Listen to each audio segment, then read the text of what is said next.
नमस्कार दर्शकों, दूरदर्शन के निवेश कार्यक्रम में मैं अतुल दुबे आपका स्वागत करता हूं। जैसे जैसे ही दिसंबर ख़त्म होता है और जनवरी का आगाज़ होता है, हमारे दिमाग में टैक्स के लिए बातें चलने लगती हैं। जब टैक्स की बात आती है तो जाहिर सी बात है कि उसके एक्सपर्ट से डिस्कस करना अपने आप में एक अवसर होता है। तो आज इसी अवसर को देने के लिए हमारे बीच में उपस्थित हुए हैं सीए मुकेश राजपूत जी। आपका स्वागत है।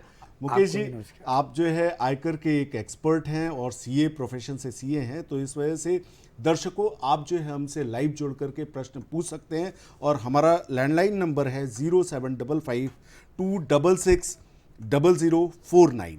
हमारा टोल फ्री नंबर है 1800-233-0040। इस नंबर पर आप जो है हमसे संपर्क करके हमारे एक्सपर्ट से प्रश्न सीधे पूछ सकते हैं। हमारे एक्सपर्ट आपके उत्तर दे करके आपको संतुष्ट करने की कोशिश करेंगे और साथ ही वो जानकारियां देंगे जो अभी तक आपको नहीं मिल पाई है। और सबसे बड़ी खास बात हमारे एक्सपर्ट की है कि वो बड़े ही सरल शब्दों में आपको जानकारी देते हैं। मुकेश जी, चर्चा को आरंभ करने के पहले हम ये जानना चाहेंगे कि दो तरह की रेजिम प्रैक्टिस में है, एक न्यू रिजाइम और दूसरी ओल्ड रिजाइम। इन दोनों में क्या अंतर है? दर्शक इन चीज़ों को लेकर के बहुत दिग्भ्रमित रहते हैं कि हमें ओल्ड रिजाइम से जाना चाहिए या न्यू रिजाइम से। दोनों के अपने अपने फ़ायदे हैं, उनके बारे में आप विस्तार से हमारे दर्शकों को बताएं। जी बिल्कुल ज़रूर। सबसे पहले तो आपका नमस्कार, दूरदर्शन का बहुत बहुत नमस्कार, दर्शकों का भी बहुत बहुत धन्यवाद, नमस्कार कि आज आपके माध्यम से कुछ नई चीज़ों को जानेंगे। आपका प्रश्न बाकी बहुत अच्छा है। सरकार ने जब नए रिजीम को लेकर आए तो उसके पीछे एक भावना रही थी कि ऐसे व्यक्ति जो कि निवेश पर ज़्यादा ध्यान नहीं देते हैं, तो निवेश उनके पास होता नहीं है, तो वो उन पर टैक्स ज़्यादा क्यों चुकाएं। तो ऐसे करदाता जिनके पास कोई निवेश नहीं है या उन्होंने कोई निवेश नहीं किया, उनकी शादी नहीं हुई। जनरली क्या होता है, जब इंसान की जब शादी नहीं होती है तो युवावस्था में रहता है, तो युवावस्था में उसकी जो इनकम होती है उसी को वो खर्चा करता रहता है, निवेश के बारे में कभी सोचता नहीं है। तो सरकार की भावना रही थी कि जो ऐसे करदाता जिनकी अभी शादी नहीं हुई, जो अनमैरिड हैं, जो कमा के पूरा खर्चा कर रहे हैं, तो क्यों ना उनके लिए कोई स्कीम लॉन्च की जाए जिससे कोई टैक्स में बचत हो सके। तो इसी स्कीम को सरकार लेकर आई थी, जिसको बोला न्यू रिजीम। न्यू रिजीम में क्या था कि सरकार ने इस तरह प्लान किया था कि यार आपके पास कोई निवेश नहीं है तो इस प्रकार की व्यवस्था की गई थी कि वो नए और पुराने में दोनों को संतुलित कर सके। लेकिन अगर आपके पास कोई निवेश नहीं है, अगर आपका इनकम भी कम उतनी ज़्यादा नहीं है, तो आप नए में जा सकते। लेकिन इनकम टैक्स ने अपने आंकड़े जारी किए हैं, उस आंकड़े जारी के अनुसार ये निष्कर्ष निकल कर आया है कि पिछले 2 वर्षों से जब से न्यू रिजीम आया है तो लोगों ने नए रिजीम में रिटर्न फाइल ही नहीं करे हैं। लगभग 0.1% से भी कम लोगों ने फाइल करे। तो इनकम टैक्स अब स्वयं अपने आप से प्रश्न कर रहा है क्यों ना इस स्कीम को बंद कर दिया जाए। तो मेरा मानना है दोस्तों, अगर आपकी कोई इनकम है और वो एक ऐसी इनकम है जिस पर कि आपने कोई निवेश नहीं लिया है, तो बेहतर ये होगा कि आप थोड़ा सा निवेश कर लें। क्योंकि देखिए क्या होता है, अगर आपको निवेश नहीं होगा तो आपको टैक्स देना पड़ेगा। लेकिन अगर निवेश कर लेंगे तो इसी बहाने क्या कुछ उस खर्चे के साथ साथ आपको बचत भी होगी जो फ्यूचर में आपके काम आएगी, और साथ ही साथ आपके टैक्स में भी बचत होगी। तो आपका सीधा सटीक प्रश्न है, अगर आप जो आपने मुझसे कहा कि नए में जाना चाहिए पुराने में जाना चाहिए, तो मैं कर देता कि सबसे पहले ये पूछना चाहता हूँ कि आप अगर आपने कोई निवेश नहीं किया तो आपको नए रजीम में जाना चाहिए, अदरवाइज पुराना सबसे बेहतर है। क्या बात है। तो मतलब आपके जवाब से मुझे ये आभास हो रहा है कि लोग अब जो है ये समझ चुके हैं कि भाई टैक्स जो है बचाना है, तो हमें ओल्ड रिजाइम से जाना चाहिए और जिससे हम निवेशित भी हो जाए और कर लाभ भी। बिल्कुल। इनकम टैक्स हमसे एक दर्शक जुड़ चुके हैं बाराबंकी से, नंद स्वरूप जी। नंद स्वरूप जी नमस्कार। नमस्कार, मैं नंद स्वरूप मिश्रा हूं, उत्तर प्रदेश बाराबंकी। जी नमस्कार। जानना चाहता हूं कि ये आयकर होता है, इनकम टैक्स होता है, सेल टैक्स होता है, जीएसटी होता है, तो किस दायरे में जो हम निवेश कर सकते हैं जिससे अच्छा फायदा मिल सके। जी जी जी जी, बिल्कुल सही बात है। यही प्रश्न मैं भी पूछना चाह रहा था कि मतलब किस तहत में जीएसटी में, आयकर में, कहाँ पर निवेश करके हम किस तरह से टैक्स का लाभ ले सकते हैं। तो इनका एक कॉमन क्वेश्चन था सभी के लिए जी। तो यहाँ वही प्रश्न मेरा भी था। देखिए, इनकम टैक्स में बहुत सारे ऐसे खर्चे हैं जो जनरली आप खर्चा करते हैं और आपको लाभ हो जाता है। जैसे बच्चों की फीस हो गई, या आपने मकान खरीदा उस पर जो ऋण पे आपने ब्याज चुकाया है, और जो प्रिंसिपल के अमाउंट चुकाते हैं उस पर टीसी का डिडक्शन मिल जाता है। जैसे बहुत से खर्चे होते हैं, अलग अलग वर्गीकरण किया गया, अलग अलग वर्गीकरण किया कि आप खर्चा मतलब किए बिना भी आप इनकम टैक्स बचत कर सकते हैं। तो ऐसे बहुत से एरियाज हैं जहां पे आप फाइंड आउट कर सकते हैं, लेकिन विशिष्ट रूप से ऐसा कोई एरिया मतलब नहीं आप, है। हाँ स्पेसिफाइड करेंगे तो मैं उसको ज्यादा रिप्लाई दे पाऊंगा। एग्जैक्टली जी। तो नंदस्वरूप जी, मैं आपके प्रश्न को और सरल बना रहा हूं। हाँ। आयकर में बचत के नियमों के तहत जी अगर हम बढ़ावा देना चाहें कि जैसे हम बचत भी कर लें और टैक्स भी हमको कम मिले, कम लगे, जी। तो ऐसा क्या होगा, उसके बारे में अगर बताएं तो मैं समझता हूं कि नंदस्वरूप जी को ज्यादा अच्छा आंसर मिल पाएगा। देखिए सर, आज जैसा कि आप जानते हैं कि अगर आप बीमार हो जाते हैं तो आपको ढेर सारा पैसा हॉस्पिटल में लग जाता है, तो क्यों ना आप एक मेडिक्लेम पॉलिसी ले लें इंडिविजुअल। जी बिल्कुल इंडिविजुअल है, मेडिक्लेम पॉलिसी अगर ले लेते हैं तो उस पॉलिसी में आपको डिडक्शन भी मिलेगा, साथ में आपका हेल्थ का भी आप सिक्योर पाएंगे, और फ्यूचर में एक प्रकार का निवेश ये हो जाएगा, कभी आप, हम नहीं चाहते स्वास्थ्य आपका बिगड़े, लेकिन कभी बिगड़ जाता है, खराब होता है, आपका किसी तरह का इलाज फ्री में हो जाएगा, तो कहीं ना कहीं आपका एक कैश फ्लो जो जा रहा था वो रुक जाएगा। मतलब बिल्कुल सही बात कह रहे हैं कि अगर आपका खर्चा ना हो, हाँ, जो होने वाला है, तो भी एक तरह से आपकी इनकम ही है ऑब्वियसली। अब मान लीजिए किसी आपने 80D में एक मेडिक्लेम पॉलिसी ले ली, हाँ। आपने उसको डिडक्शन 25,000 रुपये ले लिया, अब 25,000 रुपये जो भी टैक्स बनता है उसका बेनिफिट आपने ले लिया है, और 1-2 साल बाद कुछ स्वास्थ्य खराब होता है, परिवार का खराब होता है, तो आप हॉस्पिटल में जाते हैं, 2-3 लाख रुपए का इलाज करवाते हैं, तो वो सारा का सारा पैसा पॉलिसी से आपके पास वापस जाता है। बिल्कुल सही बात। तो कहीं ना कहीं आपका एक फ्यूचर सिक्योर हो गया, टैक्स में बचत भी होगी, साथ में साथ फ्यूचर में आपका कैश फ्लो भी रुक गया। अब जैसे इसी प्रश्न को थोड़ा सा और बताएं आप कि जैसे घर हमने ले लिया जी, तो वहां पर हमें टैक्स लाभ क्या होगा? जी देखिए, आप जब भी आप घर खरीदते हैं तो आपको 2 प्रकार के बेनिफिट तो पहली नज़र में दिखते हैं। एक तो आपका रेवेन्यू, जो आपका खर्चा है, किराया देना पड़ता है, वो बच जाता है। दूसरा उसका कैपिटल एप्रिसिएशन भी मिलता है कि आज कोई मकान आपने 10 लाख का लिया तो भविष्य में 20 लाख का जरूर होगा। दूसरा, अगर आपने होम लोन लिया है उस पर तो 2 लाख रुपए तक आपको इनकम टैक्स में सीधा सीधा डिडक्शन मिल जाता है। अगर आपकी इनकम 10 लाख से ऊपर स्लैब करती है तो कहीं ना कहीं आपको 60,000 रुपए का टैक्स आपका बच जाएगा। तो इस तरह अगर आप होम लोन लेते हैं तो कहीं ना कहीं आपको मकान खरीदते हैं तो निवेश के साथ साथ आपकी बचत और कई फायदे आपको मिलते हैं। यस, तो देखा दर्शकों आपने कि अगर आप मकान लेते हैं तो रहने के लिए जगह तो मिली ही मिली, साथ ही साथ जो है आपको टैक्स में भी बेनिफिट मिला और निवेश भी हो गया, क्योंकि कुछ समय बाद उस मकान की कीमत जैसा कि आपने बताया कई बार कि वो बढ़ करके ही मिलेगी आपको। जी, अब आपकी बात को थोड़ा सा मैं आगे ले जाना चाहता हूँ। कई बार ऐसा होता है कि जैसे हस्बैंड वाइफ ने एक फ्लैट छोटा सा खरीदा, निवेश किया, और बाद में उनके बच्चे होते हैं, 2-4 बच्चे और होते हैं, जैसे जैसे उनकी रिक्वायरमेंट बढ़ती है तो वो पुराने मकान को बेच के नए मकान में जाते हैं। तो जब नए मकान में शिफ्ट करते हैं तो पुराना मकान से उनको कैपिटल एप्रिसिएशन मिलता है। यानी अगर उन्होंने 5 लाख का लिया तो निसंदेह 15-20 लाख का हो ही जाता है। तो कहीं ना कहीं आपको 2-3 फायदे मिल जाते हैं। बहुत सही बात कही आपने। तो इस तरह के कितने टैक्स बेनिफिट्स के निवेश हम ले सकते हैं एक बार में अगर हम इंडिविजुअल टैक्स पेई हैं? तो देखिए, वैसे तो बहुत सारे निवेश आप चुन सकते हैं, लेकिन अगर हम सेक्शन 80C की पर्टिकुलर हम बात करें तो 1.5 लाख रुपए तक, 150 लाख रुपए तक आप उसमें डिडक्शन ले सकते हैं। उसमें बहुत से ऐसे डिडक्शन होते हैं जिनके लिए आपको अतिरिक्त खर्चा करने की आवश्यकता नहीं होती है। जैसे बच्चे अगर आपके हैं तो उनकी बच्चों की पढ़ाई पर आप जो खर्चा करते हैं तो कहीं ना कहीं वो भी डिडक्शन आपको मिल जाता है। एक निवेश भी है। हाँ, अलग से आपको निवेश करने की आवश्यकता है। 1.5 लाख रुपए वो भी काउंट होता है। साथ ही साथ आपने अगर होम लोन लिया है तो उसका जो प्रिंसिपल अमाउंट होता है वो भी 1.5 लाख में काउंट होता है। इसके बाद भी यदि आपको कुछ बचता है तो ढेर सारी मार्केट में बहुत अच्छी अच्छी पॉलिसीज हैं, आप उस पर निवेश करके साथ में लाइफ को भी सिक्योर कर सकते हैं। तो इस प्रकार आप 1.5 लाख रुपए तक एग्जम्पशन वहां क्लेम कर सकते हैं। इसके साथ साथ मैं नेशनल पेंशन स्कीम के बारे में हमेशा ही लोगों को सलाह देता हूं, क्योंकि आजकल जब से सरकार ने इसको पारदर्शिता लेकर आए हैं तो अब सरकारी क्षेत्र के कर्मचारी नहीं, प्राइवेट क्षेत्र के कर्मचारी, निजी क्षेत्र के कर्मचारी भी अब इसमें निवेश कर सकते हैं। एनपीएस में निवेश करने का तरीका क्या है और कहां पर जाकर के हम इसमें निवेश कर सकते हैं? बहुत ही अच्छा प्रश्न किया है। जनरली लोग सोचते तो हैं कि हम एनपीएस में निवेश करें कैसे।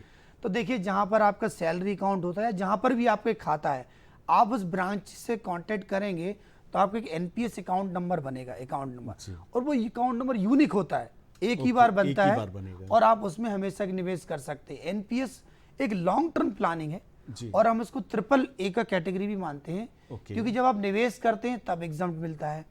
फिर उस निवेश पर जो इनकम मिलती है वो भी एग्जम्प्ट आती है, और जब मैच्योरिटी आपको मिलती है 60 साल जब आप हो जाते हैं तो 60% जो उसका आपको कैश इकट्ठा अमाउंट आपको मिलता है तो वो भी एग्जम्प्ट हो जाता है। और जो बचा हुआ 40% रहता है उसकी क्या होता है, गवर्नमेंट यूनिटी ले लेती है और उससे आपको पेंशन मिलती रहती है। तो कहीं ना कहीं वो एनपीएस में निवेश करना हमेशा ही लाभकारी होता है। और एनपीएस की खास विशेषता मैं आपको बता दूं सर कि ये 1.5 लाख रुपए से अतिरिक्त होता है। यानी आपको 1.5 लाख का डिडक्शन होने के बाद 50,000 और ज्यादा मिलता है। जी। और इसकी कई दर्शक मुझसे पूछते हैं या कई बार आपके चैनल पे मुझसे पूछा गया है, मेरे क्लाइंट पूछते हैं कि सर एनपीएस एक बहुत लंबी योजना है, हमारा पैसा लंबे समय तक फंस जाएगा। ऐसा नहीं है दोस्तों, आप चाहें तो बीच में इसे विड्रॉ कर सकते हैं, लेकिन विड्रॉवल करने कुछ 4 कंडीशन दी, जैसे शादी हो, ब्याह हो, या आपकी कोई क्रिटिकल बीमारी हो, या आप मकान खरीदना चाह रहे हो। इन 4 सिचुएशन में आप मतलब एक जेन्युइन रीजन होना चाहिए तो गवर्नमेंट आपको आपके पैसे जो है वापस जेन्युइन की बात यहाँ नहीं की गई, यहाँ पर 4 रीजन बताए गए, पर्टिकुलर रीजन। हाँ, और वो 4 रीजन अपने आप में यूनिक है। 4 रीजन में कोई एक रीजन आपके पास है तो आप विड्रॉवल कर सकते हैं, पैसा निकाल सकते हैं। हाँ, लेकिन विड्रॉवल भी आप पूरा नहीं कर पाएंगे, एक सर्टेन % तक कर पाएंगे। हाँ, लेकिन एनपीएस में निवेश करना हमेशा ही लाभकारी होता है और अच्छा एक साधन माना जाता है। मतलब आप कह सकते हैं कि आपका भविष्य जो है सिक्योर हो जाता है, एक इनकम, क्योंकि अब जो है सभी को पेंशन तो मिलती नहीं है। प्राइवेट सेक्टर के एम्प्लॉइज को या और भी जो अब एम्प्लॉयमेंट में जुड़ रहे हैं उनको जो है पेंशन मिलनी नहीं है। तो मुझे ये लग रहा है कि आपके बात से ये मैसेज सभी तक जा चुका है कि NPS is the good option, जहाँ पर हम जाकर के एक अपनी इनकम आए रिटायरमेंट के बाद जो है स्टार्ट कर सकते हैं। मैं इस बात को थोड़ा सा आगे ले जाकर ये कहना चाहता हूँ कि जो युवा पीढ़ी है, युवा पीढ़ी जनरल जब अपनी 18-20 साल के वो हो जाते हैं, अपनी ग्रेजुएशन कंप्लीट करके जब वो जॉब पर जाते हैं तो वो निवेश जैसी चीज़ों पर ध्यान नहीं देते। लेकिन मेरा मानना है, मैं अपना सुझाव देना चाहता हूँ कि आपकी जब पहली सैलरी मिले ना, आप वहीं से थोड़ा सा निवेश करना शुरू कर दें, क्योंकि यही निवेश जब आपकी शरीर में ऊर्जा कम हो जाएगी तब ये बहुत आपको काम आएगा। आपका मैसेज लोगों तक पहुंच चुका है। उसका उदाहरण जो है आपने ही अपने डाटा में दिया है कि न्यू रिजाइन को लोग जो है एक्सेप्ट नहीं कर रहे हैं। मतलब वहां पर लोग जो है उसको न एक्सेप्ट करने का मतलब यही है कि लोगों ने निवेश कर रखा है, इसी वजह से वो ओल्ड रिजाइन की तरफ जा रहे हैं और इनकम टैक्स का लाभ भी ले रहे हैं और साथ साथ निवेश। जी, इनकम टैक्स ने खुद ने आंकड़े जारी किए हैं, प्रेस रिलीज में ये बताया गया है कि जब से हमने नए रिजीम को लागू किया है लोग उसमें फिल ही नहीं कर रहे हैं। जब फिल नहीं कर रहे तो क्यों ना उसको हम बंद कर दिया जाए। मतलब जी। इस तरह से हम बात को समझे। अब एक बड़ा ऑब्स्टिकल आता है क्लबिंग ऑफ इनकम, मतलब इनकम को क्लब कर देना, यानी कमा कोई और रहा है और टैक्स हम भर रहे हैं जी। तो ये क्लबिंग इनकम को आप जो है थोड़ा सा विस्तार से बताएं और इसमें छिपी हुई गूढ़ बातें भी बताएं। जी, देखिए बहुत अच्छा प्रश्न किया है आपने दुबे जी। जनरली क्या होता है कि हम अपनी इनकम पर तो कर चुकाते हैं, लेकिन एक ऐसी घटना भी घटती है जहां पर दूसरे की इनकम पर हमको टैक्स चुकाना पड़ता है। आपको पता होगा कि करदाता कर दायित्व कम करने के लिए तरह तरह के कुछ न कुछ जुगाड़ करते रहते हैं। इंडिया अगर भारतीय भाषा में कहें तो कुछ न कुछ जुगाड़ करते रहते हैं। तो एक छोटा सा उदाहरण मैं आपको देना चाहता हूं कि मान लीजिए एक एम्प्लॉय है जिनकी सैलरी 15 लाख के आसपास है। अब उन्होंने क्या करा, अपने घर में बेटे के नाम पे 5 लाख की एफडी बना दी। अब वो एफडी जब बना दी तो उस एफडी से जो ब्याज आएगा वो उनकी ट्रांसफर इनकम मानी जाएगी, ना कि इस बच्चे की, क्योंकि इस बच्चे की खुद की कोई इनकम नहीं है। इसीलिए सरकार को भी तरह तरह के अपने नियम बदलाव करने पड़े। सरकार ने कहा कोई बात नहीं, अगर आपने अपनी आय किसी को ट्रांसफर की है और इस ट्रांसफर से कोई इनकम जनरेट होती है तो वो आपकी इनकम मानी जाएगी। मतलब यहाँ पर लोगों के इंटेंशन को सरकार नोटिस करती है। यस, बिल्कुल। कि आपने किस इंटेंशन से वहां पर जो है इनकम ट्रांसफर करी है और उसका लाभ जो है भले ही आप सेग्रीगेट करना चाह रहे हैं लेकिन वो इनकम आपकी है और आप टैक्स भरिए। बिल्कुल बिल्कुल, क्योंकि क्या है कि लोग कर दायित्व में कमी करने के लिए तरह तरह के तरीके अपनाते हैं, तो सरकार को कहीं ना कहीं उन तरीकों पर अंकुश लगाने के लिए नोटिफिकेशन के द्वारा जारी करना पड़ता है। तो यदि कोई पेरेंट्स अपने अवयस्क बच्चे के नाम कुछ भी ट्रांसफर करता है, मान लीजिए संपत्ति ट्रांसफर करता है या अपनी इनकम को ट्रांसफर करते हैं, तो उससे जो इनकम जनरेट होगी वो ऑब्वियसली ट्रांसफर की इनकम ही मानी जाएगी। यानी अच्छा, इसमें क्या ऐसा भी हो सकता है कि अगर ट्रांसफर अपने किसी जो रिलेटिव नहीं है, जिससे उसका कोई संबंध नहीं, उसको ट्रांसफर कर दे और उससे इनकम लेकर के अपनी वाइफ को या स्पाउस को दे, और फिर वो इनकम कैसे टैक्सेबल होगी? ये एक त्रिकोणीय श्रृंखला है कि आपका कहना है कि किसी हम अनजान को पैसा दे दें और फिर वो वापस वहां पर पहुंचा दे। हाँ, मतलब अगर एसेट ही हमने किसी अनजान के नाम पर कर दी जी, तो और ये उससे जो है जी, इनकम ले ली। आपका प्रश्न अच्छा है। इसका जो आंसर ये है कि ये जो चीज गवर्न है, क्लबिंग ऑफ इनकम में नहीं होती, ये सेक्शन 56 में जाके कवर होती है, जहां पर गिफ्ट टैक्स लागू हो जाता है। क्योंकि हम अगर किसी अननोन पर्सन को अपनी इनकम ट्रांसफर करते हैं या पैसा देते हैं तो उसको दिखाना पड़ेगा कि पैसा क्यों मिला है। यदि उसको गिफ्ट दिखाते हैं उस पर टैक्स सामने वाले को लग जाएगा। हाँ, तो वो इस तरह मूवमेंट करने को सरकार को पहले से ही पता है, इनकम टैक्स को पता है, इसलिए उसने पहले से ही फिलर लगा के बैठी हुई। और यदि कोई व्यक्ति रिटायर होता है और रिटायरमेंट के समय जो है उसको एक अच्छी खासी राशि प्राप्त होती है, उस राशि में से कुछ हिस्सा अगर वो अपने स्पाउस को ट्रांसफर कर दे जी, और उससे जो इनकम होगी, और उसकी इनकम क्या फिर वापस उसी के साथ क्लब होगी? देखिए, स्पाउस यानी पति पत्नी को दोनों को संबोधित करके हम स्पाउस वर्ड इस्तेमाल करते हैं। जी जी। अगर मान लीजिए कोई हस्बैंड है, उसकी कुछ भी उसको रिटायरमेंट के समय या किसी भी समय कोई फंड मिलता है और उस फंड को यदि वो पत्नी के नाम ट्रांसफर कर सकता है, स्वाभाविक है, प्रेम है, अनुराग है, उसके तहत वो ट्रांसफर करते हैं। जी। लेकिन इनकम टैक्स प्रेम अनुराग को नहीं मानता है। अगर आपने कोई भी ट्रांसफर किया है अपनी स्पाउस को, यानी दोनों में से किसी एक को, तो वो इनकम, अगर उस ट्रांसफर से कोई इनकम जनरेट होगी तो वो ट्रांसफर की इनकम ही मानी जाएगी। यस, और वो टैक्स जो है उन्हीं को देना पड़ेगा जिसने ट्रांसफर किया है। लेकिन यहाँ पर एक बात मैं और जोड़ना चाहता हूँ कि उस इनकम पर यदि इनकम होती है जी, तो वो उसी की मानी जाएगी जिसके नाम ट्रांसफर दिया गया था। ओके जी, तो ये मतलब मिस्टर ए की ही इनकम मानी जाएगी, भले ही वो किसी भी रूप में आ रही है। एक छोटा सा एग्जांपल दे सकता हूँ आपके प्रश्न को, थोड़ा हमारे ग्रामीण इलाके के करदाता भी सुन लें कि यदि आपने कोई इनकम ट्रांसफर की अपनी वाइफ को या पति पत्नी ने आपस में ट्रांसफर की है, तो जो इनकम ट्रांसफर की है पहली वाली, उस इनकम से जो भी इनकम जनरेट होगी वो यानी जिसने ट्रांसफर की है उसकी इनकम मानी जाएगी। लेकिन उस इनकम पर जो इनकम जनरेट होगी वो उसी व्यक्ति की मानी जाएगी जिसके पास वो पैसा दिया गया है, जो इनकम ट्रांसफर की है। ये बहुत खास बात है, हमें इसे याद रखना जरूरी है। अगर हम अव्यस की बात करें, माइनर की बात करें कि आपने माइनर के नाम कोई एफडी बना दी है और एफडी बनाने के बाद उससे जो इनकम आई है वो आपकी फर्स्ट एज में आपकी इनकम आ गई, लेकिन सेकंड वाली भी इनकम आप ही की मानी जाएगी क्योंकि उस बच्चे के अंदर कौशल की कमी है, वो निर्णय खुद नहीं ले सकता। तो निर्णय किसने लिए? पेरेंट्स ने। लेकिन इस प्रश्न में एक कॉन्ट्राडिक्शन और आता है कि अगर बच्चा कौशल पूर्ण है, जैसे मैं एक एग्जांपल लूं सचिन तेंदुलकर का।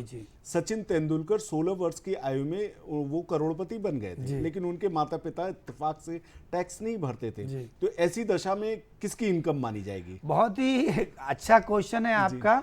देखिए, अगर किसी बच्चे की आयु भलाई 18 साल से कम हो, लेकिन यदि उसके पास खुद का टेक्निकल नॉलेज है, उसके पास खुद का कौशल है, खुद का विकास है, खुद का स्किल है और उस स्किल के चलते उसने कोई इनकम कमाई है, तो निस्संदेह उसकी वो इनकम उसी की होगी, बच्चे की होगी। यस, लेकिन उस बच्चे उस इनकम पर फिर यदि कोई इनकम कमाते हैं तो वो पेरेंट्स की इनकम में क्लब हो जाएगी सर। ओके, तो मतलब क्लियर हुआ आपको? गवर्नमेंट इंटेंशन बेसिस पर ही टैक्स लगा रही है। यस, बिल्कुल कि अगर वो जो है सेग्रीगेटली, ये क्रिस्टल क्लियर है कि ये इनकम बच्चे ने कमाई है, पिता ने नहीं कमाई है, या पिता का इंटेंशन ऐसा है कि मैंने इनकम कमा ली है, अब मुझे ज्यादा टैक्स देना पड़ता है, इसके लिए मैं किसी को ट्रांसफर कर दूं, स्पाउस को, बच्चे को, रिलेशंस को, तो वहां पर जो है वो ट्रांसफरर की ही इनकम मान ली जाएगी और उसके ऊपर ही टैक्स लगाया जाएगा। इस बात को और मैं कहना चाहता हूं, अगर मान लीजिए आपकी 26 तारीख को शादी होने वाली है और आपने 25 तारीख को ट्रांसफर कर दिया पैसे,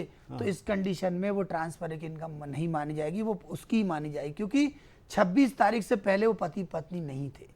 यानी पति पत्नी बनने से पहले यदि कुछ आपने ट्रांसफर कर दिया है तो वो क्लबिंग के नियम यहाँ पर लागू नहीं होते। तो मतलब वो टैक्सेशन प्लानिंग हो गया। वो आप प्लान अडल्ट्रेशन नहीं हुआ, टैक्सेशन प्लानिंग हो गया। कई बार होता है लोग शादी होने से पहले ही कुछ ट्रांसफर कर देते हैं, मकान देते हैं, कई बार कुछ देते हैं, तो ऐसी कंडीशन में उस मकान से जो भी इनकम आती है उनकी पत्नी की ही मानी जाती है। अच्छा, कई बार ऐसा होता है सीए साहब, मुकेश सिंह जी, कि ट्रांसफरर अपनी एसेट को बिजनेस में यूज करता है जी, बिजनेस में ट्रांसफ़र कर देता है और वो बिजनेस हैंडल करती है, मान लीजिए पति ने ट्रांसफ़र किया बिजनेस में और बिजनेस हैंडल कर रही है पत्नी जी, तो उसमें वो कौन टैक्स पेयर अफोर्ड करेगा?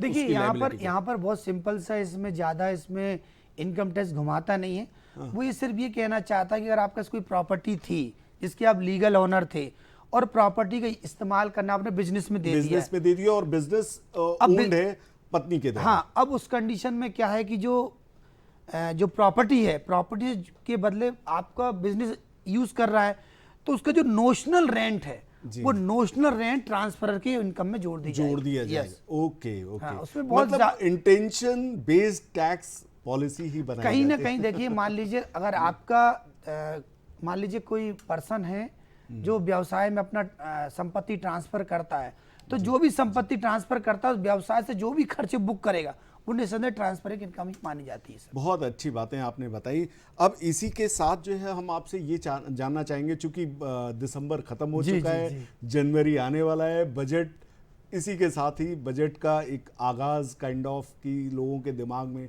चलने लगता है, लोगों की उम्मीदें जाग जाती हैं कि यार इस बार बजट में हम लोगों के लिए क्या है। आम आदमी की चाह होती है, एक इच्छा होती है कि हमारे लिए बजट में कुछ ऐसा होना चाहिए। तो आप क्या चाहते हैं कि आम आदमी की तरफ से आप बजट से क्या उम्मीद लगाएंगे कि अगर ऐसा हो जाए तो आम आदमी को काफ़ी वो होगा? बहुत अच्छा आपने कहा है। मैं हमेशा ही एम्प्लॉयज़ के साथ रहा हूँ और आपने देखा कि कोरोना जब आया था, अभी भी कोरोना गया नहीं, कहीं ना कहीं हम आसपास सुन रहे हैं, तो ऐसे में काफ़ी काम जो है वर्क फ्रॉम होम हुए हैं। तो जब वर्क फ्रॉम काम हुए थे तो एम्प्लॉयज़ का काफ़ी जो खर्चा है वो घर के इंटरनेट के में, घर की बिजली के बिल में, मतलब काफ़ी ना कहीं उनका हैवी एक्सपेंडिचर घर तरफ हो गया है। तो मेरा मानना है कि ऐसे एम्प्लॉय जो वर्क फ्रॉम होम कर रहे हैं, गवर्नमेंट को उनके लिए कुछ ना कुछ डिडक्शन की व्यवस्था करनी चाहिए ताकि उनके खर्चे कंपनसेट हो सके।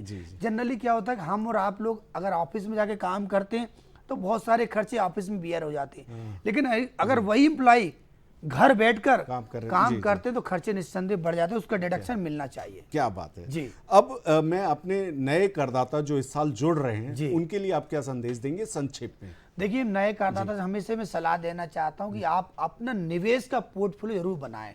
यदि आपकी इनकम टैक्सेबल इनकम है तो कोशिश करिए कि निवेश करने का छोटा छोटा स्वरूप अपना लें। जैसे कि मान लीजिए आप 5,000 रुपये पर मंथ डालें, आरडी अकाउंट खोल लें, एनपीएस में खोल लें, किसी भी चीज में एक छोटा छोटा निवेश करते चलें ताकि साल के अंत में आपको इकट्ठा ना करना पड़े। क्या बात है, क्या आप ऐसा करें तो आपका टैक्स में बचत के साथ साथ आपकी इनकम भी बढ़ जाएगी। आपने बहुत महत्वपूर्ण जानकारियां बड़ी बारीकी के साथ और बड़े सरल शब्दों में हमारे दर्शकों को दिया है, इसके लिए आपका आभार, धन्यवाद। आप स्टूडियो में पधारे, नमस्कार। तो दर्शकों, आपने इस प्रकार से देखा कि न्यू रिजाइम और ओल्ड रिजाइम, भले ही न्यू रिजाइम आपको टैक्स बेनिफिट देता है लेकिन वहाँ पर निवेश करने का अपॉर्चुनिटी हम एक बार जो है अवॉइड कर देते हैं। तो इसलिए जैसा कि हमारे एक्सपर्ट ने बताया उसके हिसाब से हमें ओल्ड रिजाइम बढ़िया है, वो हमको प्रेरित करता है निवेशित रहने के लिए और कर लाभ लेने के लिए भी। तो आप ध्यान दें और उन सब बातों को फॉलो करें। अगले सप्ताह फिर हम मिलेंगे, इसी चर्चा को आगे बढ़ाएंगे। धन्यवाद, नमस्कार।